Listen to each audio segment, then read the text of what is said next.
Assalamualaikum warahmatullahi wabarakatuh. Alhamdulillah, kita jumpa lagi dalam video seterusnya.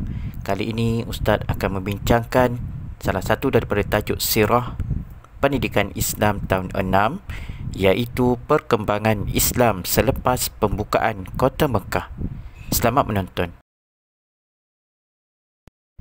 Sebelum kita meneruskan lebih lanjut, kita ketahui dahulu apakah objektif dan kriteria kejayaan yang ingin dicapai oleh anak-anak murid. Yang pertama, objektif yang pertama menerangkan strategi dakwah Rasulullah SAW selepas pembukaan kota Mekah. Kedua, menjelaskan kesan daripada dakwah baginda Nabi Muhammad SAW. Kriteria kejayaan, murid dapat menyebut 3 strategi dakwah Nabi Muhammad SAW selepas pembukaan kota Mekah. Kedua, murid dapat menjelaskan 3 kesan daripada dakwah baginda Nabi Muhammad SAW. Strategi Nabi Muhammad SAW berdakwah dan kesannya. Strategi dakwah Nabi Muhammad SAW boleh dibahagikan kepada 3. Pertama, mengukuhkan negara Islam. Kedua, menekankan tanggungjawab berdakwah. Dan yang ketiga, menjalinkan hubungan luar. Strategi pertama, mengukuhkan negara Islam.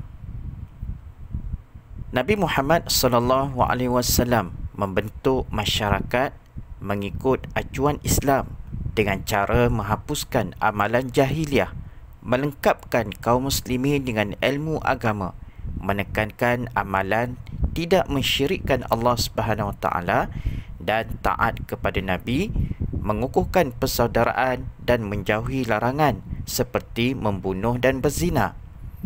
Kedua, Nabi Muhammad SAW memperkasakan ekonomi umat Islam dengan cara mengutuskan pemungut zakat dan jizyah kepada kabilah-kabilah dan negeri-negeri yang dikuasai Islam.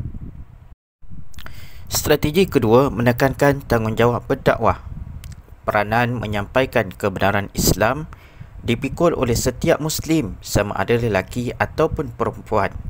Sebagaimana yang dijelaskan oleh Ibn Taymiyah, dakwah kepada Allah SWT ialah menyeru manusia agar beriman dengan Allah dan apa-apa yang telah dibawa oleh baginda Nabi Muhammad SAW, membenarkan apa yang telah diberitakan dan taat kepada perintah mereka.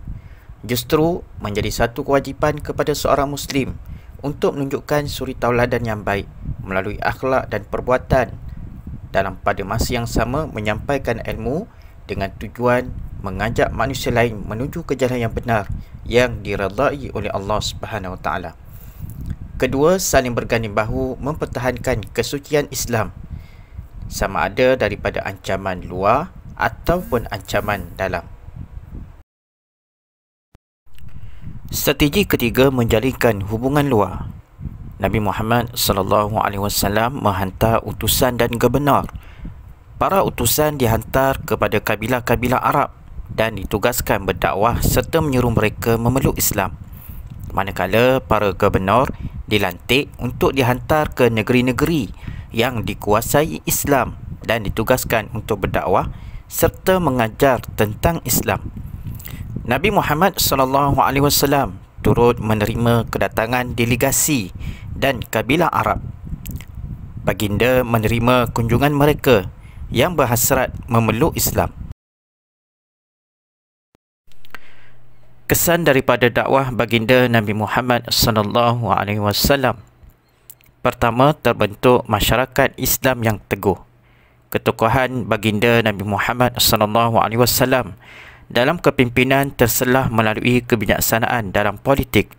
Tatkala masyarakat Islam yang semakin bertambah, taburan penduduk yang bersifat majmuk, sama ada dari segi agama maupun bangsa, maka soal perpaduan amat dititik beratkan oleh baginda Nabi Muhammad SAW.